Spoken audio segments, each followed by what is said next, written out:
आप सुन रहे हैं सुबह संदेश मॉर्निंग वॉइस। अब प्रभु का दास OM मात्यु पटना से वचन से बांटा जाएगा। शीतल जल से वो मुझको है सदा तृप्त करता,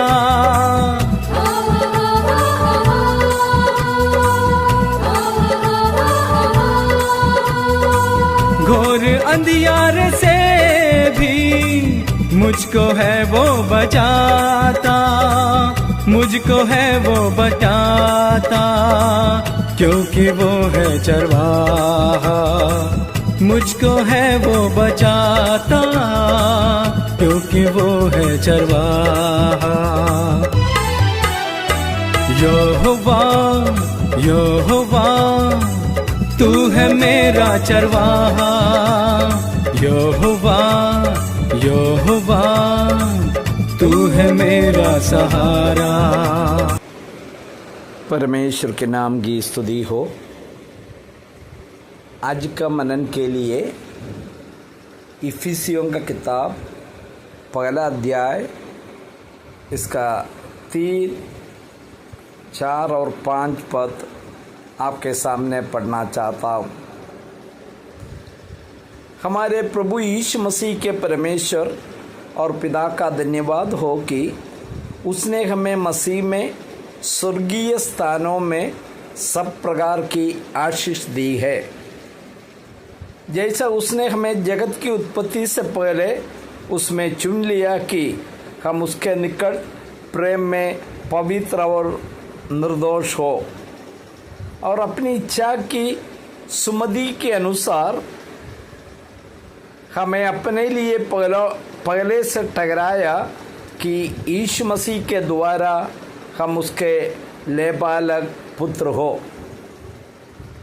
मुझे सुनने वाला लोगों में ज़्यादातर मसीह लोग हैं, मैं समझता हूँ। एक सवाल से मैं आज मेरा संदेश शुरू करना चाहते हैं।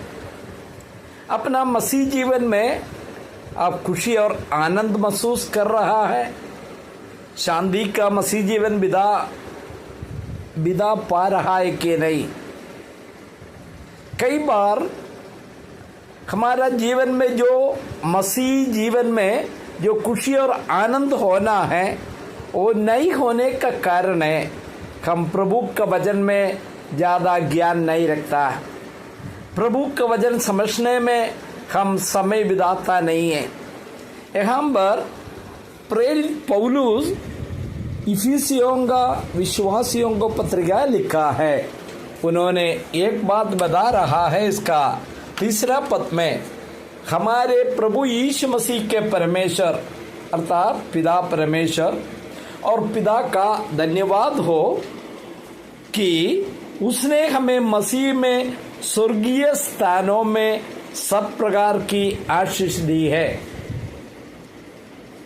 पुराना नियम का आशीष और नया नियम का आशीष में जमीन आसमान का फर्क है।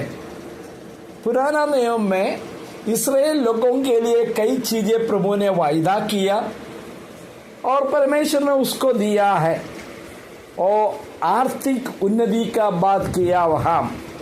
लेकिन नया नियम में यहाँ पर प्रेरित पौलुस बता रहा यीशु मसीह में, सबसे पहले कि मैं यीशु मसीह में है, यीशु मसीह के अंदर में मैं वास करता हूँ, और दूसरे शब्दों में कहा जाए यीशु मसीह मुझ में वास करता, और यीशु मसीह के साथ मेरा संबंध हो गया। केवल संबंध का बात नहीं होता है, स्वर्गीय स्थानों में सब प्रकार की आशीष दिया है। प्यारे भाइयों, ये सच्चाई जब आप समझते हैं, अनुभव करते हैं, आपका जीवन का काफी समस्या समाप्त हो गया। प्रभु ने मुझे आशीष दिया है, आज प्रभु ने मुझे अपना बेटा बनाया है, और इससे बढ़कर स्वर्गीय स्थानों में हर प्रकार की आशीष, 1-2 नहीं, सब प्रकार की आशीषों से मुझे भरपूर किया। ये बातें आपको समझना बहुत जरूरी है।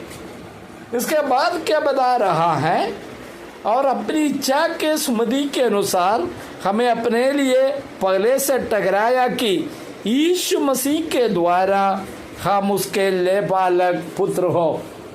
परमेश्वर ने आदि में मनुष्य को अपना स्वरूप में बनाया, लेकिन मनुष्य परमेश्वर को छोड़कर शैतान का बात मानकर उसका बेटा बन गया, शैतान का गुलाम बन गया।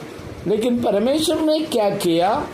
अपना पवित्र लहू बहाकर जो दाम जो चुकाना था क्रूस पर चुकाया।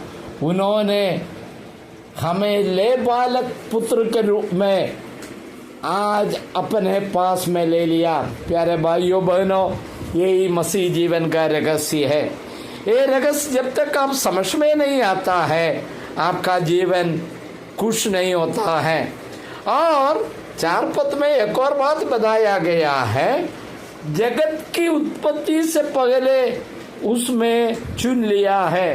प्यारे भाइयों, परमेश्वर की एक योजना कुछ साल से पहले, 2000 साल से पहले नहीं हुआ। आरंभ से ही बहुत बड़ा प्लान परमेश्वर ने मनुष्य के प्रति रखा है। उत्पत्ति का किताब में हम लोग पढ़ते हैं, आदि में परमेश्वर ने आकाश और पृथ्वी का सृष्टि किया। वो आदि जो शब्द है वो कितने साल से है हमें मालूम नहीं, कई सालों से पहले हो जाता है। लेकिन उस समय जब परमेश्वर ने मनुष्य को बनाया,